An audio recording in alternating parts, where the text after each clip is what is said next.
সিলেট থেকে যারা এনসিপির প্রতিনিধিত্ব করছে, অর্পিতা আপা, আমাদের এহতেশাম ভাই, জোনায়েদ ভাই, আপনারা তাদের হাতকে শক্তিশালী করেন, এনসিপিকে সিলেটে শক্তিশালী করেন। এনসিপি কোন চাঁদাবাজের দল নয়, এনসিপি কোন টেন্ডারবাজের দল নয়। এনসিপি উঠে এসেছে সংকট থেকে, সমস্যা সমাধান করে এনসিপি উঠে এসেছে।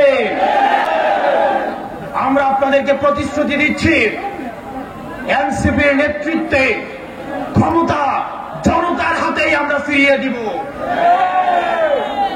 প্রিয় সিলেটবাসী, আপনারা সবাই ঐক্যবদ্ধ থাকবেন। আমাদের সংকট শেষ হয়ে এখনো যায়নি, আমাদের সামনে লড়াই রয়েছে। ইতিমধ্যে আওয়ামী লীগের একটা পক্ষ, যারা আওয়ামী লীগ করেছে, আওয়ামী লীগের সুবিধা নিয়ে লেখক হয়েছে, আওয়ামী লীগের সুবিধা নিয়ে যারা অ্যাক্টিভিজম করেছে, আওয়ামী লীগের সুবিধা নিয়ে যারা মিডিয়া খুলেছে, তাদের প্রতি আমাদের সজাগ দৃষ্টি রাখতে হবে। বাংলাদেশে কোনো কিছুর প্রয়োজন আছে, বিচার আর সংস্কারের প্রয়োজন আছে।